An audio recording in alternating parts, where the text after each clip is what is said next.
there's a notion that's cropped up amongst homebrewers for 5th edition D&D that I also subscribe to for a little bit, and I think it's wrong. And I have more recently come around on this idea, and I feel like a common practice is not a good one, and it is not healthy for design. It's been a while since the last time I did one of these videos about specifically 5th edition. And this is going to be kind of about the design paradigm of the game, but also about the way that people approach designing their own content. There is a sort of unofficial, largely unspoken idea that every class should have, well, first off, it should have subclasses. And I think that's not necessarily a bad idea. I think that's a reasonable way to go about designing a class structure, is like you have your base class and you have specializations. But there's this unspoken idea that every class needs to have a basic subclass, a generic subclass, one that doesn't have any particular flavor. It's just like, it's more fighter in your fighter, more druid in your druid, that kind of thing. And I think this is a bad idea. And I don't think that there's a really good way to make it work in a way that doesn't harm other parts of the game. Let me tell you what I'm talking about. So if you have a subclass that is just do main class more, what are you going to put in that subclass that's A, interesting, B, good, and C, doesn't feel like it being in a subclass takes away from the other subclass options? You know, fighter actually has kind of two of these. We tend to think of champion as being like the main one. This is like, you don't have a particular flavor for your character, so just do champion and you're basically subclassless because it's a garbage subclass. But also, I would argue that Battlemaster is the basic subclass for fighter because it's how you get your basic features of Battlemaster maneuvers, you know? But the issue is that in either of these cases, you're getting features that feel like they should be core to the fighter, but they're not core to the fighter. And you can only get them by taking these subclasses, which means if you want the things that they offer, you are restricted from taking any other subclass. Maybe one that is more interesting, more thematically appropriate, more appealing to you. But you are going to then miss out on things that feel like they should be core to the class. And I think that is a trap that is very, very difficult to avoid when you are designing subclasses. I can't think of a single example of like, here's a class, here's, you know, a basic subclass that doesn't feel like it could just be folded into the main class and be fine, you know?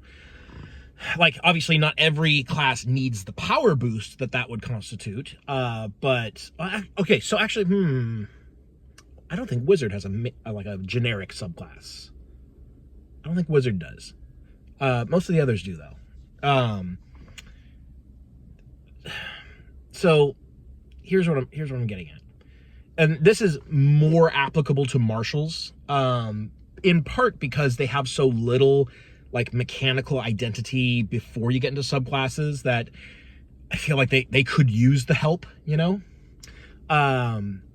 Is that like, you don't want to restrict players from having the core class experience. And this idea, I mean, there's a certain flaw in my logic here, which is the assumption, or the presumption, if you will, that 5th edition classes are designed with a particular experience in mind, particularly mechanically. And that is not true. I know that it's not true, but I sort of maintain this facade that maybe it could be true. So I'm talking about, in theory, if you have a mechanical concept for a class, and you have a subclass that doesn't do anything different, then why isn't that subclass just part of the main class? You know? I think every subclass, every kind of option that diversifies your character should be one that gives you something new, something unique, something special, something thematic. And just having generic subclasses is not a good idea, and I don't think it really can work. You'll notice if you look in my Barbarian rewrite, the Sabrock Barbarian, it has a generic subclass, the Berserker. That one focuses on, and I think I did a fair job of it, to be honest. Like, I'm proud of my work. The Berserker subclass, you have a greater capacity for rage. You can spend more rage at a time, more ways to generate rage. And I think, I think you might like get another extra rage power or something like that. I don't know. And that's it. It takes up half of one page. It's double column pages, and it takes up one column. It's very simple. It's very direct. All it does is enhance what you already have.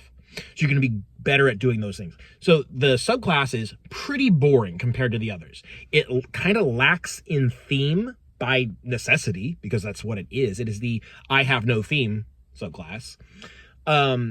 It's slightly weaker just on account of the way that you design for 5th edition. Generally speaking, if you want something to be simpler, it's going to be weaker.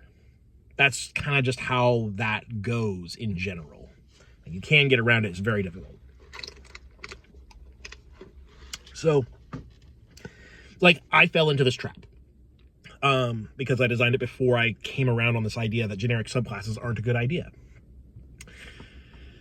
I think there's a much better way to do it, which is to, so I'm kind of on the fence here, because I feel like there's one option, which is to say, like, all subclasses are unique and special, and you have to pick one. On the other hand, I feel like somebody's going to try to make the argument that you shouldn't have to pick a special subclass. You should be able to just be a generic version of your class. I'm trying to think if there's a way that I could agree with that.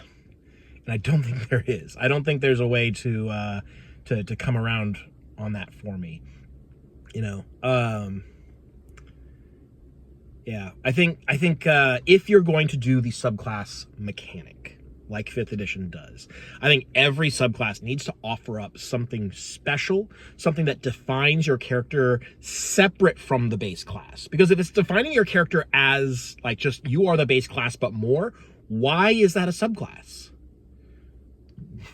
Like, what purpose does it serve to do that? To have your character be less special, to have them just do the things they were already doing and that they could do without that subclass, and maybe just get some mechanical bonuses. I don't think that's interesting at all, and I think it's kind of bad design. It doesn't, like, by definition, it doesn't change your gameplay. It just makes you slightly better. And it tends to be, like, there are exceptions, but it tends to be not as good as the subclasses that are adding new mechanics and giving you new special features.